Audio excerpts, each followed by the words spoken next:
にちは、けいこです。今日はずっと日本語でお話ししていきます。はい、じゃあ今日のテーマは日本人の考え方についてです。皆さんも日本の方とお話ししたことはあると思いますけど、言葉以上にその考え方がちょっとわからないなと思った方がたくさんいると思います。言葉を勉強する上でその国のその人の考え方、それを理解することはとっても大事です。そして理解することで言葉も分かってきます。だから、その人のその国の、考え方というのをまず理解することが大事だと思います。で、この間、私は一つの動画をアップしました。見ましたか？この動画は私が書いたテキストをイラストを使って皆さんに紹介したものです。で、どうでしたか？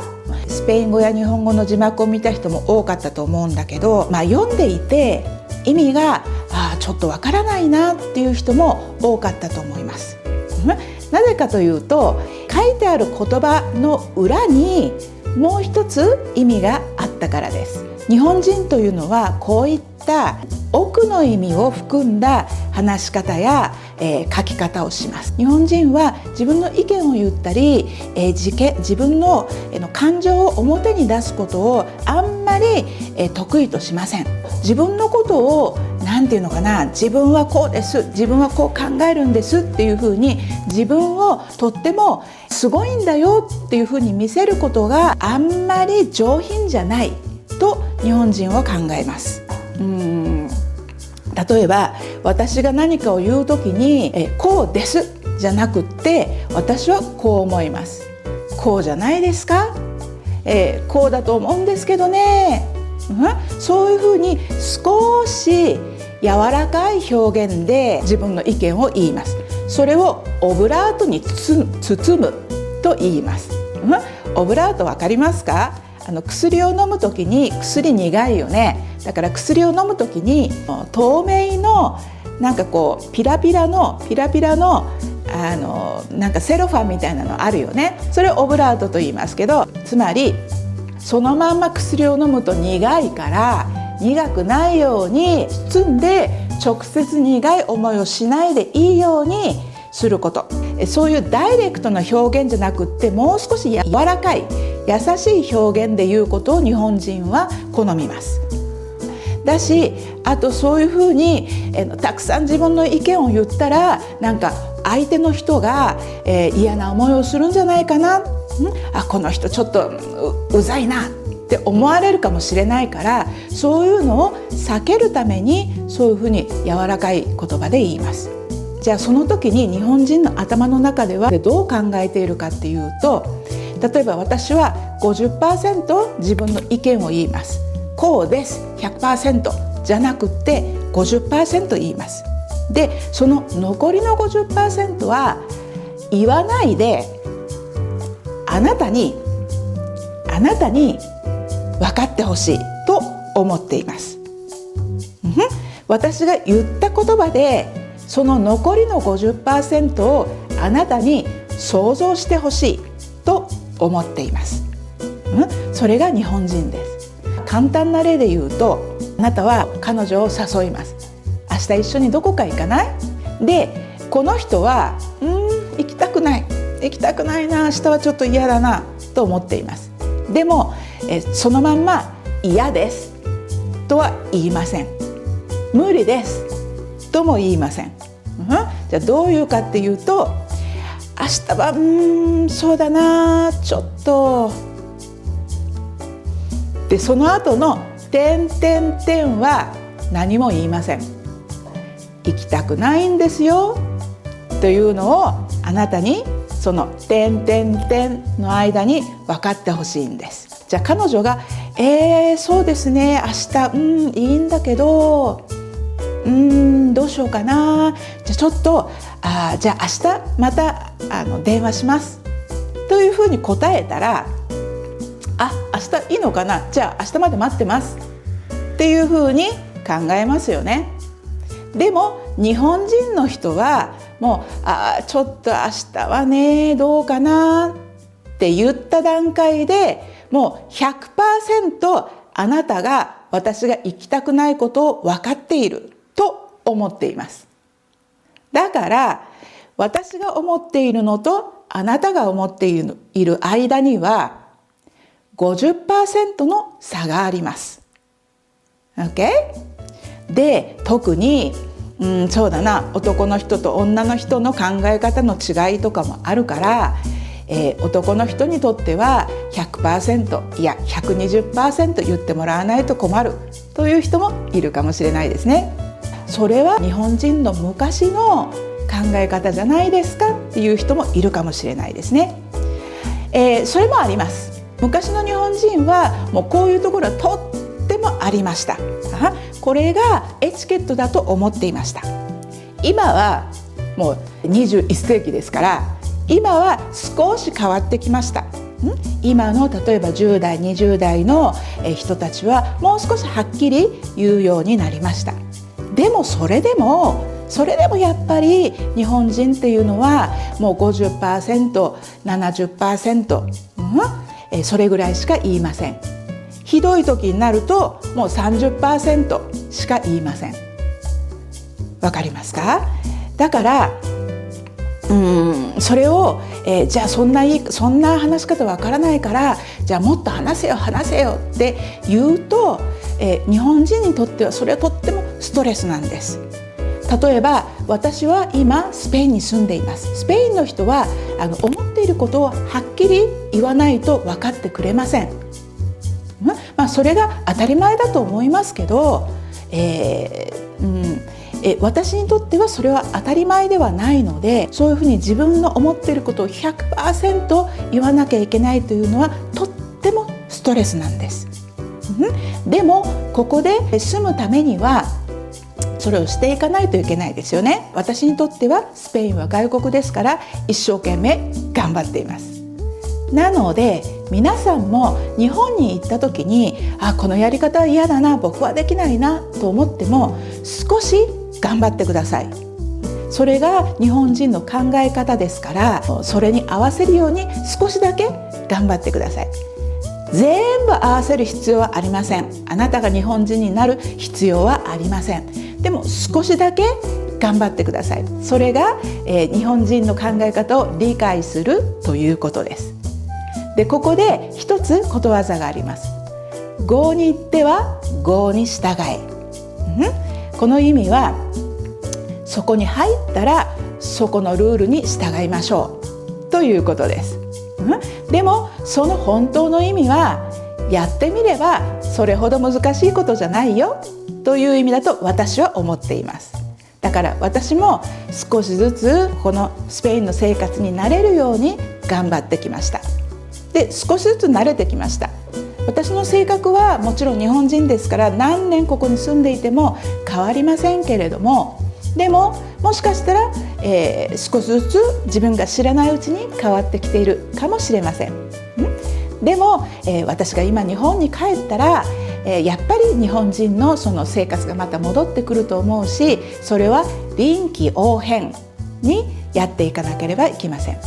臨機応変っていうのは TPO を考えることです。その場所、その時、そして誰と話しているかを考えてちゃんと自分で、どういうふうに言ったら伝わるかということを考えることです。自分を変えるということではなくってコミュニケーションの仕方を考えるということです。わかりますか？じゃあそのコミュニケーションの仕方を考えるときにたくさん使う言葉があります。それを考えてみましょう。先日、私は一つの動画をアップしました。私が書いたテキストに、いろいろイラストとか音楽をつけた動画をアップしました。皆さんどう思いましたか？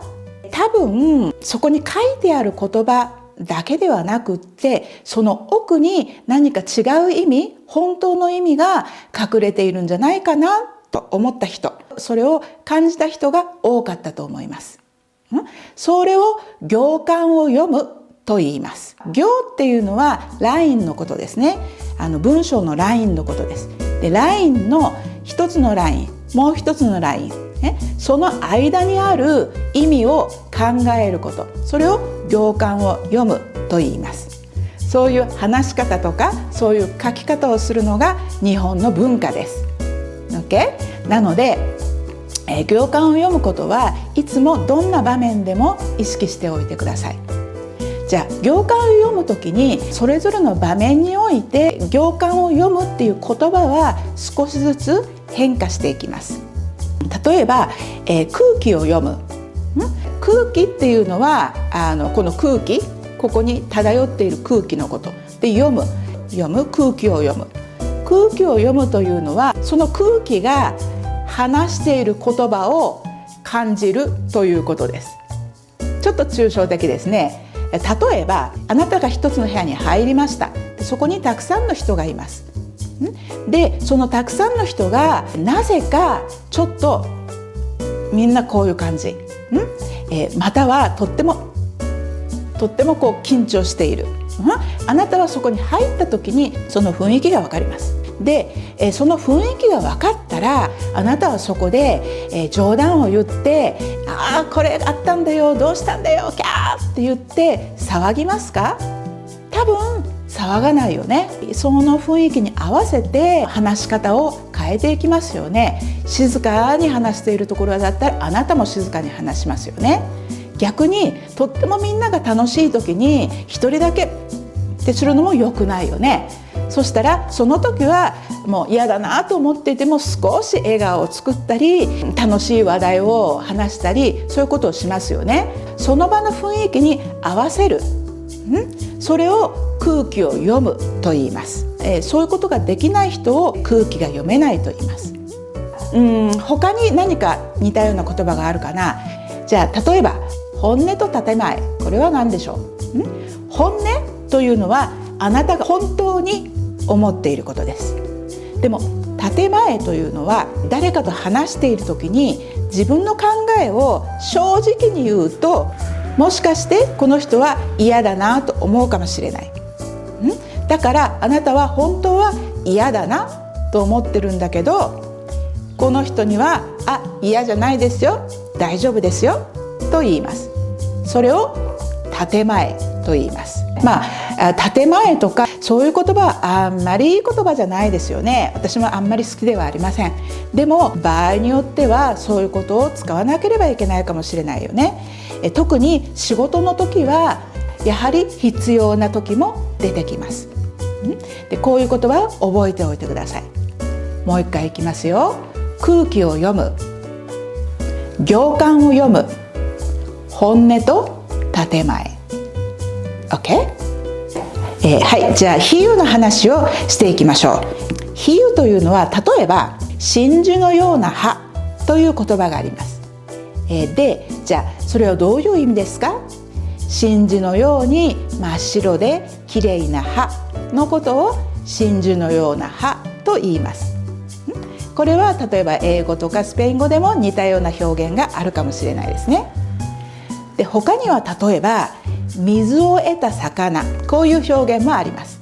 魚は空気の中では息が吸えません。でも水の中ではとっても元気ですよね。その水の中っていうのはその魚がいつも住んでいる場所、魚が生きている場所です。どういう時に使うかというと、例えば新しい学校とか新しい会社とか、そういうところに、急に入った時、周りの人たちのことは全然知りませんし、周りの人も自分のことは全く知りません。で最初は少し恥ずかしいですよね。恥ずかしいし、あんまりなんていうのかな、自分を表現できません。だからとっても恥ずかしいな、ちょっともう話したくないな、そういう人もいるかもしれません。でも少しずつ慣れていきます。そしたらみんなと話すようになってだんだん楽しくなっていきます。でそうするともうあなたのそのパーソナリティが全部出て、じゃあこうしようああしようって言ってとってもその空間が楽しくなります。まるで水を得た魚のように、元気に、頑張っていますということを表現しています。わかりますか？でそういう比喩っていうのはとってもよく使います。真珠のような歯って言ったらもうどんな歯か分かりますよね。あなたは水を得た魚のようですねと言ったらもう状況がもう一発でその言葉だけでよく分かります。だから、日本語では特にそういう比喩をよく使います。で、比喩とまたちょっと話が違ってきますけど、オノマトペ知ってますか？オノマトペも、比喩みたいな感じですよね。例えばポテトチップスを食べます。でポテトチップスを食べた時にとっても乾燥していて、噛んだ時にその乾燥した食感が伝わってきてとても美味しいですっていうふうに説明するととっても面倒くさいですよね。長いし面倒くさいし、もう話している時にもうどう言ったらいいかわからないし、聞いている人も全然もうなんか頭に入ってこないですよね。でもその時にもうこのポテトチップスパリパリする、美味しいって言ったらもうそれだけでわかります。パリパリする、クルヒエンテ、クリスピー、わかります？だからパリパリするって言ったらそれだけでもうそれだけで1秒です。で意味がもうパーフェクトに伝わります。だから比喩っていうのはその比喩を使うともうみんながすぐわかるから使います。だから日本語を勉強している皆さんも比喩とかオノマトペとかをたくさん知っているととっても便利です。役に立ちます。いろいろ説明する必要はありません。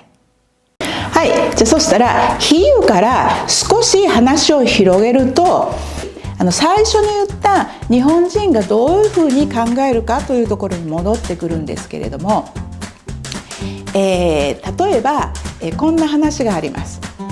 昔、100年前ぐらいに、100年以上前ですねに夏目漱石という小説家がいました。夏目漱石はたくさんの有名な作品を書いた日本を代表する小説家です。彼は大学の先生でした。で大学で英語を教えていました。で彼が英語の授業をしている時にテキストで I love you という文章が出てきました。で彼の生徒の一人がその I love you を私はあなたを愛していますと訳しました。もちろんそうですよね。正しいですよね。でも夏目漱石はそれはちょっと違うなと言いました。なぜかというとその、私はあなたを愛していますというのが彼は日本人のパーソナリティに合っていないんじゃないかなと思ったからです。で彼は言いました。それはちょっと日本人とは違うと思うな。日本人はそういう場面で私は愛していますとは言わない。少なくとも愛を表現するときに直接私は愛していますなんていう言葉では表現しないと言いました。でそれで生徒は、先生に聞きました。じゃあ先生、じゃあどういうふうに訳したらいいんでしょうか。そしたら夏目漱石は言いました。そうだな。じゃあ月がとっても綺麗ですね。でそういう感じでいいんじゃないかな。でこの話を聞くとやっぱりどうして月が綺麗ですねになるのかなと思いますよね。でもそこがやっぱり日本人なのかなと私は思います。そして私もわかると思ってしまいます。じゃあ例えば想像してみてください。あなたは今、パリにいます。夜です。星が綺麗です。月も綺麗です。で多分エッフェル塔の前かなんかでその夜景を恋人と一緒に眺めています。じゃあその時に私がその彼からI love you ってその時言われたとしますよね。で、私は多分すごい素敵って思うと思います。もちろんです。だしとっても幸せになると思います。でもその時彼が空を見上げて見てごらん月がとっても綺麗だよと言ったとします。そしたら私は上を見ますよね。そして思いますよね。ああ、本当だ。すごく月が綺麗。すごい素敵な夜。そう思いますよね。で、じゃあその時の私が思ったすごく綺麗な夜だな、で見たその風景が私の心に残ります。だから、その時に感じた幸せとか、その時に感じた、この人と一緒にそういう幸せを共有しているという、フィーリング、気持ち、その空間が切り取られて私の心に残ります。そしてじゃあ1年後、5年後、10年後にその時を思い出した時に、じゃあ何を思い出すか。その風景を思い出した時に後ろにあるものはまさしく愛でした。まさしく愛だった。そう私は感じます。だから夏目漱石がI love you を訳すときにそういうふうに言葉を言ったということは、正しいんじゃないかなと私は思います。ここまででだいたい日本人の考え方って分かってもらえたと思うんですけど、でも100年前は日本だけじゃなくってどこの国でもみんなロマンチックだったから、そういうふうに月が綺麗ですねって言っても全然 OK なんだけど、今は全然言わないんじゃないと思う人いるかもしれないよね。でも日本人の心の中にはその夏目漱石のなんていうのかな、控えめな表現の仕方っていうのが、今でも残っています。例えば、去年放送されたテレビのシリーズで「おっさんずラブ・イン・ダ・スカイ」っていう、シリーズがあって、私はとても好きで見ていたんですけど、これですね。でその中でこういう場面が出てきます。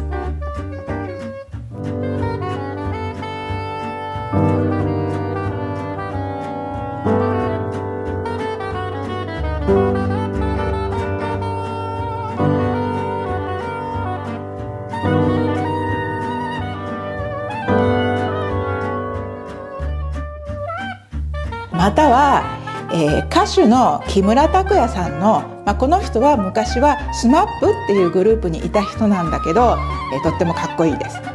今年の1月にソロアルバムを出したんですけど、その中でサンセットベンチっていう歌があって、その歌詞の一部をちょっと読んでみます。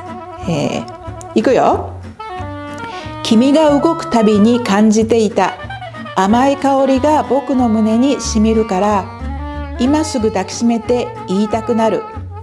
理由も言わずに、ただ君に愛してる、ずっと愛してる、どうしようもない愛しさが溢れてくる。すごく似合うよと代わりに出てきた言葉に、君は笑って僕に隠れた。